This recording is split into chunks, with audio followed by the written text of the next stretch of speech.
Hello and welcome to Jill Cameron Creations. Today I am making a heart wreath card using some products from the May Hedgehog Hollow kit.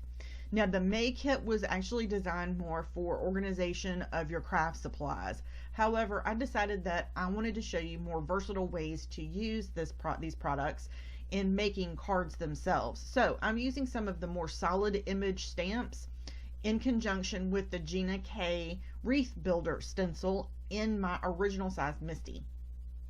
I'm using dark pink ink to stamp a wreath of hearts. I'm stamping this pretty far out on my paper so that actually some of the hearts, see right here, actually go off of the paper. That way that my center, because the closer your image is to the center, the tighter the image is going to be. But I wanted my center kind of more open because I'm going to stamp a sentiment all the way across it. The finished card is going to be square. I am making sure that it is square. And I'm going to actually use Neenah Desert Storm cardstock for my base, along with a pop of bright pink cardstock behind the square itself. So I really don't, this is a 4x4 sheet of cardstock. I'm stamping on Neenah Solar White here. I didn't change the size of it. I didn't trim it down or anything after I finished with it. It's the same size all the way through, and I actually just matte this out with that pink cardstock in the card base itself. The finished card size is 5x5. The stamp set that I am using, like I said, is part of the May monthly kit from the Hedgehog Hollow. There were some manufacturing issues with the stamp set itself. The stamps are perfectly fine. They're just going to be a little bit thicker, and you're going to need to take a pair of scissors and trim them out.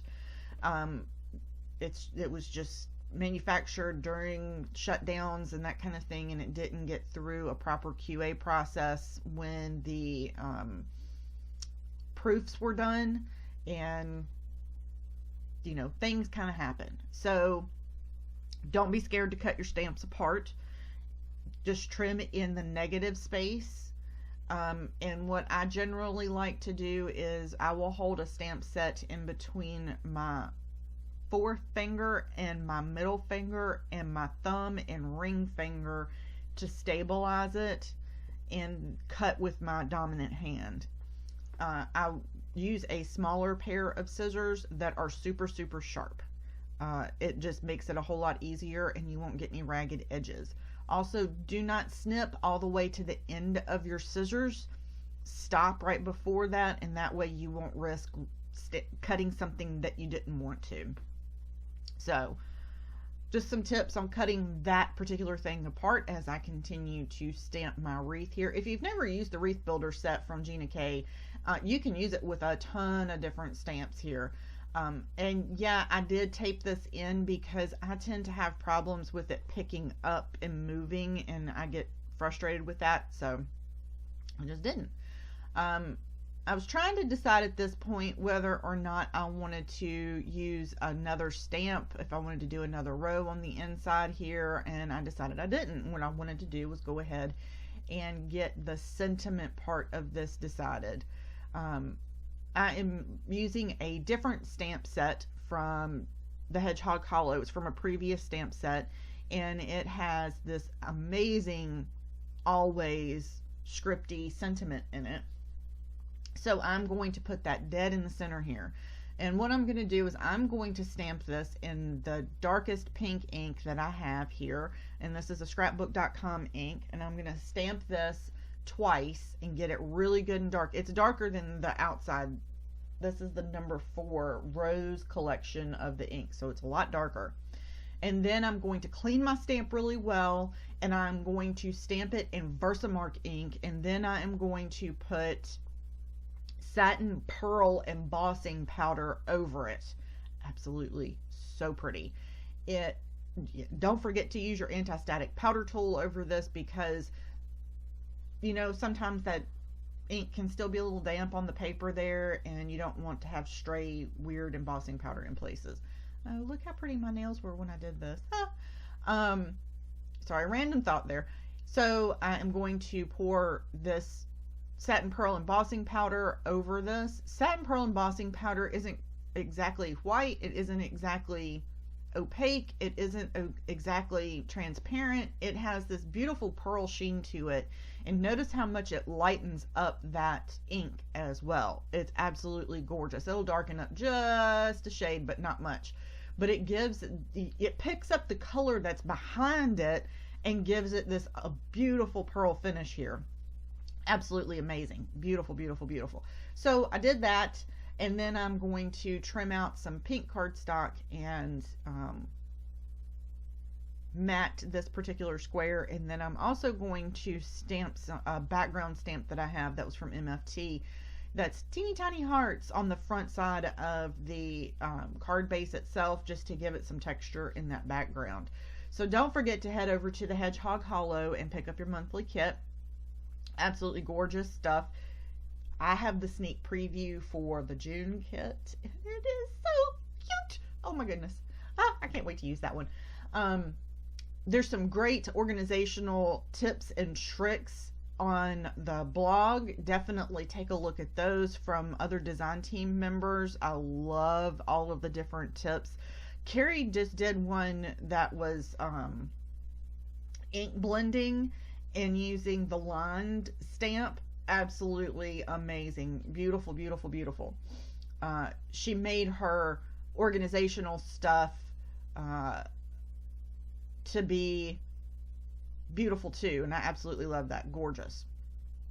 So I am using the same embossing powder here on the background that I am on the that I did on the front. I picked up the wrong container. It's one reason why I'm be glad when my containers are empty here. I'm just pouring on the embossing powder, and I did use an anti-static powder tool on this so that I wouldn't have stray embossing powder in places. And make sure that you pour evenly. Sometimes with embossing powder, when you're doing stuff like this, you also need to make sure that you're not pouring directly over so it falls off, but you're pouring on top and then brushing it off, dumping it off. That way the embossing powder actually picks up in every place. Sometimes I've noticed that if you just pour it directly over and let it fall off in sheets, immediately, it just doesn't stick in some places. So pour it flat and then let it fall off if you're having trouble getting it to stick.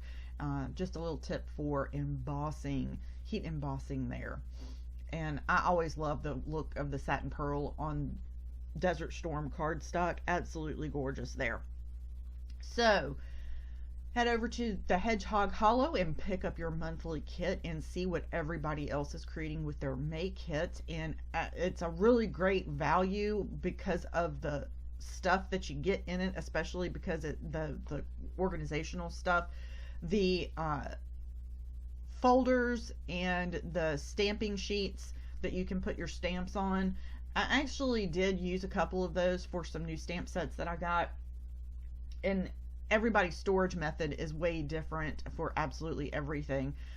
Don't forget that you can also use one of those stamping sheets as your test subject, quote unquote, to make sure that you're placing your stamp right, or it's straight, that kind of thing in your MISTI. So don't forget you can use it for that as well.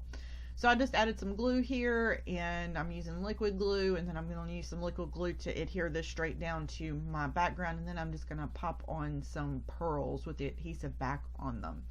And they're just the sticker pearls. And honestly, I think probably these particular sticker pearls are from the dollar bin, maybe.